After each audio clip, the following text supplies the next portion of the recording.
Welcome to another episode of Real Talk with Queen. And tonight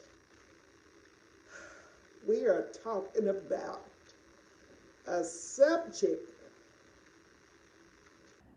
that is so profound to a lot of women, and it is about domestic violence and abuse. When I started researching the statistics about domestic violence, I was shocked to find out that 1 in 10 women have been abused. And that basically equates to 10 million women a year getting abused. And 1 in every 3 women have been raped by their significant other partner. Those statistics are startling to me. My story is similar in that I was young and naive. I was married for 10 years and got a divorce. 30 days, and it's not funny, but I have to find some humor in it in order for me to get through it. But 30 days after I left, I met this charming man. And I met him on an accident. A girlfriend of mine called me on the phone and she said, "Girl, I need you to come and go with me over to Susan's house because her brother has his brother here visiting from Denver, and she want me to meet him, but come and go with me." I said, "Girl, okay, come and pick me up. I'll ride with you." Biggest mistake. Anyway, we left and we went to her cousin's house. And after we left, we were in the car, and she said, my friend who was going to meet him, she said, "I'm not going out with them tonight." She said, "Because he is not my type." I said, "Well, girl, I thought he was kind of cute myself." And she said, "Well, if you thought he was cute, you go out with him." I did. Biggest mistake I could have made. Anyway, initially, he was so charming and just everything that I dreamed of that a man was supposed to be and how this man was supposed to treat a woman. This man was it. Now, granted, he lived in Denver. He had just come for the weekend to visit his brother, but we hit it off that night, not sexually, but just, he liked me and I liked him. And 2 weeks later, this fool, and that's what he really was, a fool, had moved from Denver, Colorado to Dallas, Texas. First sight, I ignored. So naive, didn't know anything about, why would he leave his job and just jump up and move to Dallas within 2 weeks because he met he met me. Oh, I got to laugh people to get through it because it was a nightmare. It ended up being a truly tragic, almost ended my life nightmare, but I've got to tell you the story because often, ladies, we meet these guys and they're charming. We don't know anything about these men, and we just accept it. And we think that the things that they're doing is normal, but it's really not normal. So like I said, in 2 weeks, this fool had moved from Denver, Colorado to Dallas, and he was staying with his brother. This man, I promise you, he was whining and dining me every night. He was taking me to a dinner dance supper club. We would be the only black couple in a dinner dance supper club dance, and I didn't even know people did that, eating off these expensive plates and going into restaurants that were on the 25th floor and stuff, and just really, I was so impressed with all of the money he was spending on me and the things he was showing me and the places he was taking me.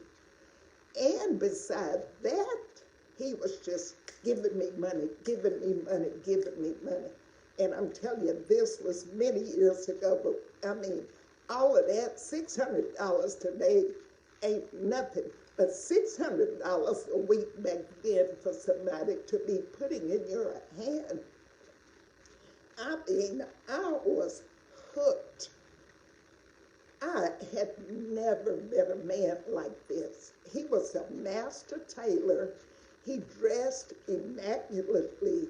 He had been in the Air Force, so he had that demeanor about him. He was, like that, and his clothes just fit him just perfect.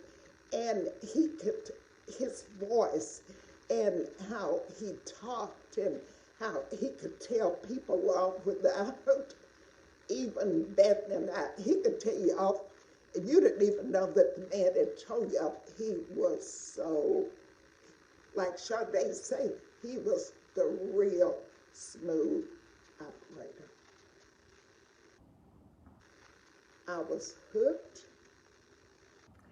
I was in love. I was naive.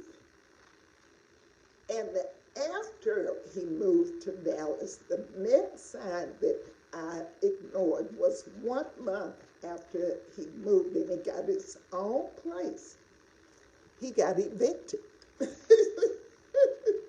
And guess who said, yes, I'll let you move in with me. Me, young, dumb, stupid. I'll let this man move in with me. Ladies, we got to stop it. We got to stop it. We got to start paying attention to the signs. I let him move in with me. And he began to control me. All of my friends weren't good enough to be my friends, so that's one of the things that they do too. They want to isolate you from other people, but I didn't know. I just knew what he was doing for me and with me and the way he was treating me. So I was just on cloud 9 for real because I had never been treated the way this man treated me. And he just kept expressing his love for me and telling me how much I meant to him. And he had dated all of these women, but I was the one woman that he truly loved. And don't get me wrong, I know this man loved me, but he loved me the wrong way. And most of the abusers, they bake you in. And then once they get the control, I mean, It's literally over.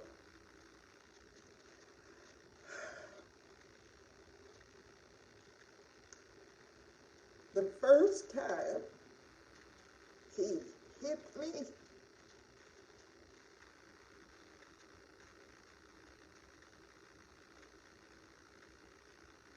I was in a state of shock.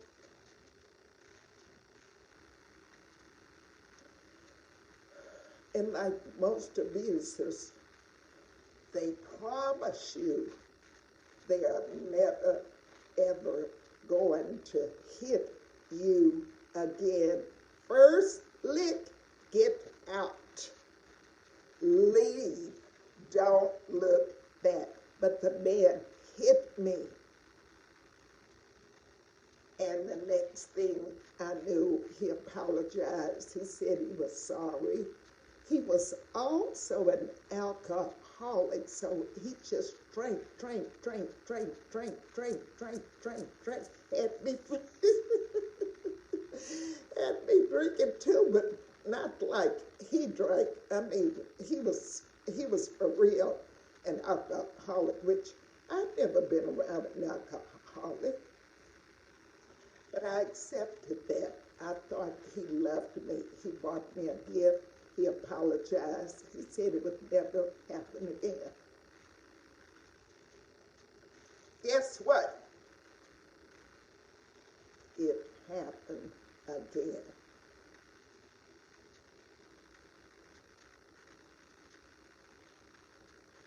And again, he apologized. And again, I accepted his apology because each time he would hit me and beat me, he was always real sorry the next day. And he would go and buy me some gifts. He would give me more money. He would, take me someplace special, just really do stuff. And me, like a fool, I would forgive him and accept it. And the beatings got worse. He was so jealous. So jealous. I remember one night this man beat me. He beat me. And he beat me. And he beat me. And he beat me. He almost killed me. He took my head and just banged it into the bathtub, and he just banged it and threw me like I was just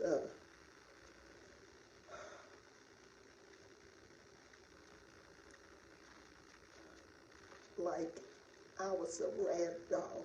He beat me so bad. I just closed my eyes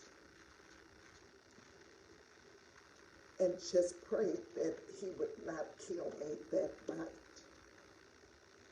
And he beat me like that because a friend of mine, a guy whose house we had been over, this man was married, but we went to high school together. It was New Year's Eve, and he called to say Happy New Year's. What did he do that for?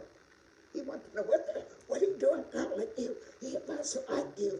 Bam, bam, bam. And it just went on and on and on and on and on. After he beat me, he raped me.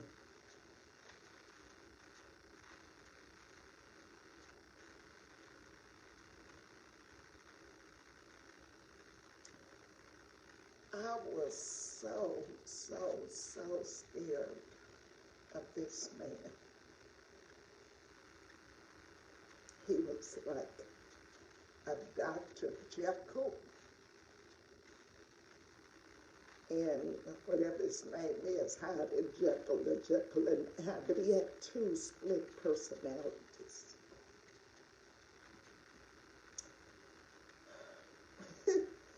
After that, but anyway, it's nothing. I married this fool. I married him. The day we got married, I got beat.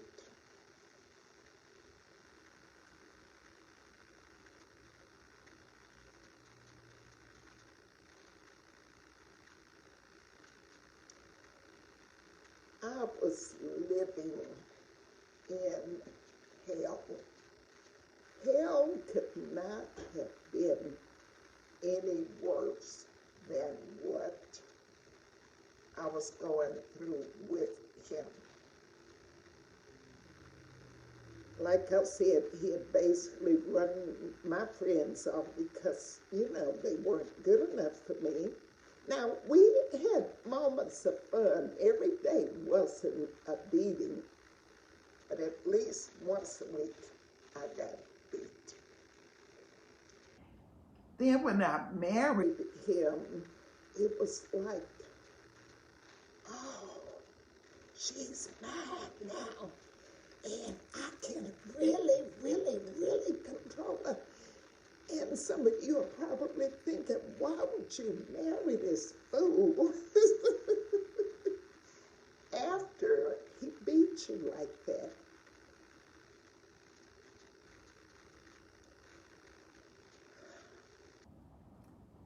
And to be honest, I really can't say why, except I did. And the beating is continued. Then homeboy decided he was going to become a minister. Yes, the devil himself became a minister. He would beat me on a Saturday night before church. Then we would go to church. I had to sit on the front of the row, at the front row, sit with my head down like this, so that I couldn't look up. He's in the pulpit. I'm sitting like this with my head down. Soon as church was over, we got in the car. Bam! He hit me. Bam! What is going on? I saw an organ player looking at you. What? I'm sitting in church with my head held down. So he would beat me the Saturday night before church, hit me in the car Sunday after we left church, and he had just got out of the pulpit. But let me tell you something, people. The women loved him. He was a womanizer. Again, I told you he was sculpted. He was immaculately dressed. And these sisters in the church, oh, they were, Pastor. I almost call his last name, but I'm not going to call his name. Pastor. I'm going to say Williams, but it wasn't Williams. Pastor Williams. Oh, hey, Pastor Williams. He wasn't nothing but a whore. Had plenty of women. Used to bring women to the, he was Satan himself. That's who I was married to, the devil. Quote scripture, read that Bible, but he was so demonic. And like I said, the women, they just loved him. Sometimes he would go and get women from these sisters and bring it and throw it and give it to me and say, yeah, she said for you to have this. I was so afraid of him. I was so afraid of him because he had beat me so bad. And many times when he would go to work, I would pack my things up in the car and say I was leaving him. And a cold chill would come over me, and I would think about the things that he did to me and what he would do to me if he even thought that I was trying to leave him, and I would take my things back into the house and fix everything back just like it was so that he would not know that I tried to leave him that day. I would just pray, and I would pray, and I would pray, and I would just pray that I would have the strength to leave him and walk away. One time I did leave, and guess what? A week later, I was back again. I was back. I was back. He promised me he'd stop drinking. He promised me he wasn't going to hit me. He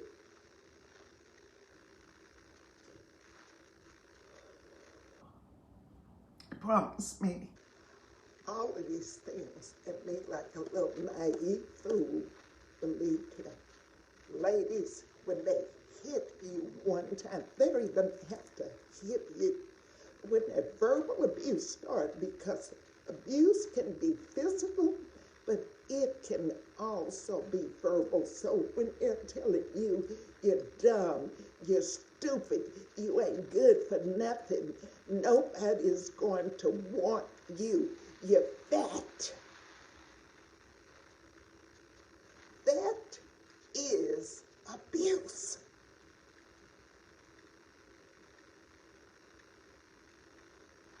But again, coming from, I didn't really understand it. All I knew at that point is that I was living in fear and praying for myself. I had 2 children by my first husband. And I was so fortunate that when things were really going wrong in my second marriage, I could pick up the phone and call my children's father, and he would keep his children because I didn't want my kids exposed to this stuff. Yes, they saw some of it, but the bulk of it they did not see because I sent them away. And he even threatened to kill me as well as my children if I tried to leave him. It was horrible. It was horrible. It was horrible.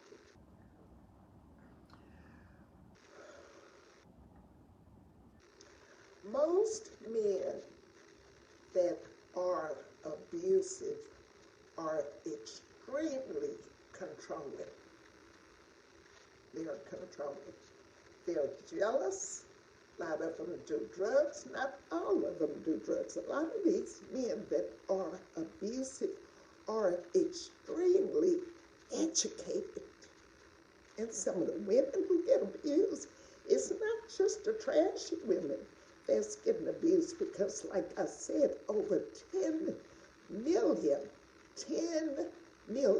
women a year get abused. And the most dangerous time for women in abusive relationships is when you are leaving that relationship. The majority of the times, a lot of women are murdered. They're stalked. This fool was stalking me when I left him. When I finally got the courage and the strength to leave him, from me praying, that I would just have the strength to leave him. And when I did, he followed me. He moved to where I was. He was stalking me. He tried to run me over on the road. He knew where I was. If I went places, I would come out. If he would cut my tires, pull my spark plug wires on the car. I was going through hell.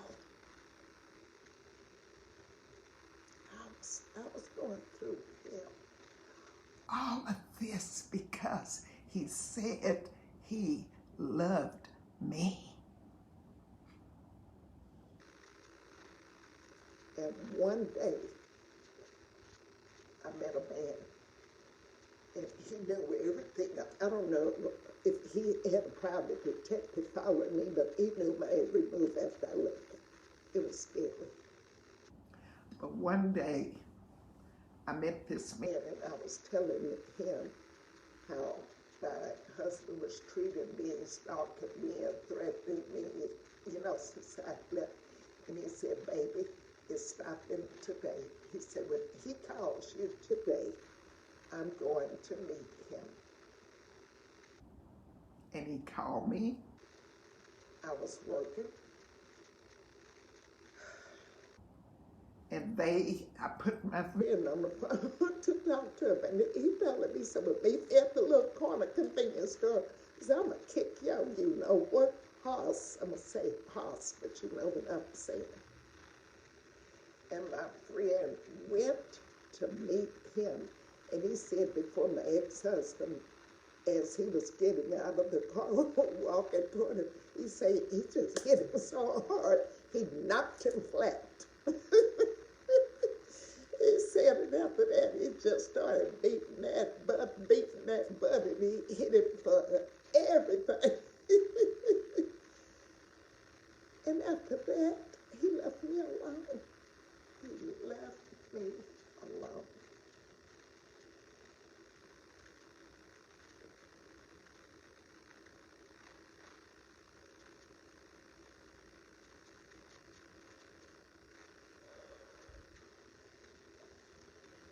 If you encounter any man that is controlling, run.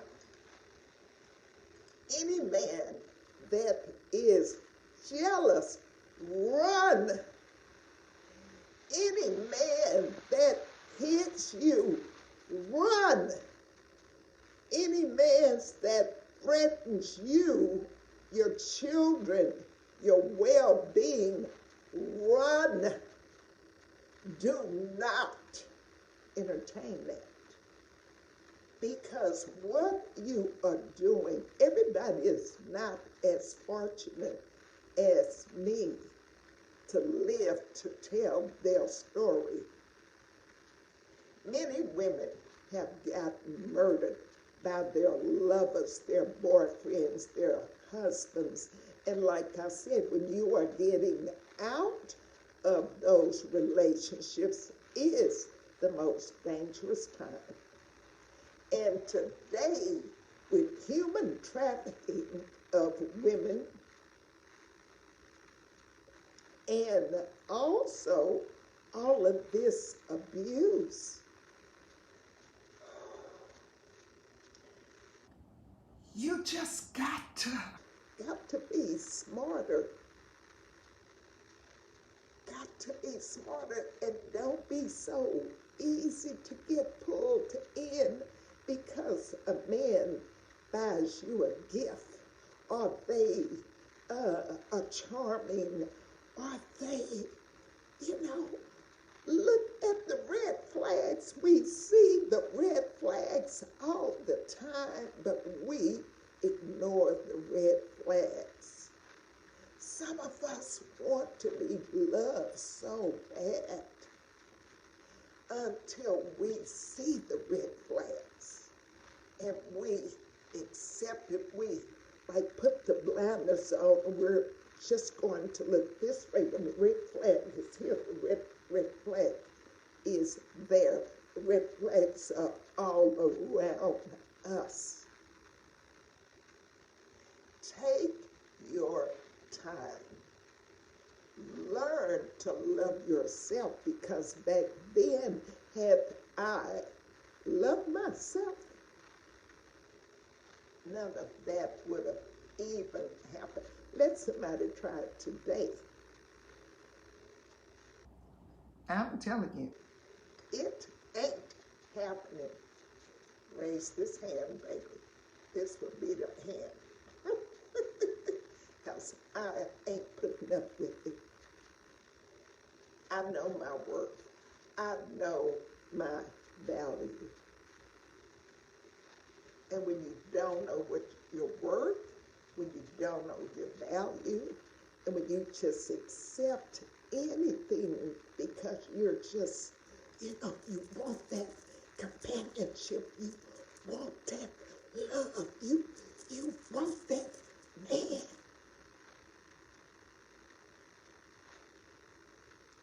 But you have to know that if you make the wrong decision and you choose the wrong one out of loneliness, you are going to be in serious trouble. And a lot of this stuff starts with teenagers hitting. Nobody deserves to be hit. I'm so fortunate and grateful that I can even think today. I'm so fortunate and grateful that I can even walk, talk in my right mind with everything that I went through with the abuse. And that was just a tad of it. I didn't really tell everything, but you got the gist of it. It was horrible. But again, I'm so grateful that I'm here today to tell my story. My story. And I'm so fortunate and grateful that my ancestors and divine sacred spirit saw fit to spare me and my life and allow me to come to you today to share my story with you in hopes that if you are in any type of abusive relationship, please think about it. And if you are planning to leave, don't tell them. Don't tell them. Just do it.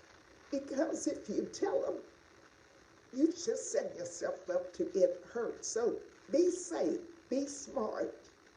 But leave. Leave, leave, leave. And I'm going to end this, by sharing an 800 number. It could be for trafficking, or any type of abuse. And the number is 1-800-799-7233. Again, that number is 1-800-799-7233. That is a national toll-free hotline. And all over the United States, there are houses where you can go if you're being abused with children. But tell somebody, don't suffer in silence. I know some men, they take the car keys. I'm a school nurse. One of my students told me, he said, my daddy takes the car keys from my mom, when he goes to work. I instantly knew that's abuse. You living with a fool. He takes the keys from you, so you can't go nowhere while he go to work. But there's a lot of stupid stuff going on in the world. Mothers, train your sons to not hit women. Mothers, teach your daughters, talk to them about abuse. Women, know your value and your worth. You do not have to be hit. You do not have to be beat, and you for sure should not be beat to death or killed because someone is so in love with you. So again, whatever move you're going to make, do it without telling the abuser because they get real violent. And work your plan, and then leave. And if children are involved, I'm telling you, you have to protect your children because sometimes these men will hurt your children. And again, let me say this, men aren't the only abusers. There are a lot of women out here that abuse men too.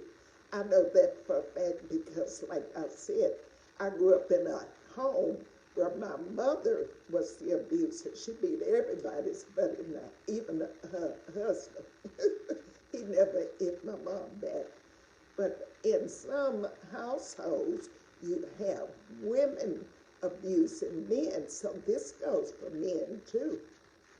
If you, as a man, are being abused, you have the same option as the women have to get out.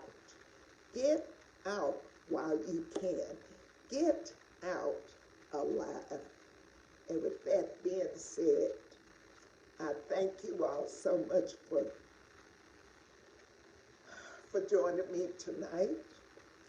I hope that something has been said that will help somebody to think about, are you in an abusive relationship? You know, I don't care what you got. If you are being abused, it doesn't matter whether you live in a mansion or not. And a lot of people think money, girl, honey, those people get abused too. Abuse comes in all shapes, all forms. It's not just black women getting abused. It's Asian women, white women, Indian women, you name it, women out there are being abused. It has nothing to do with race. This is not a black woman's issue. So again, namaste. I am out of here tonight, and I hope something has been said to make you think about what constitutes abuse. It can be subtle, but again, I'm out of here. Thank you all for joining me. This has been Real Talk with Queen. Thank you again for joining me.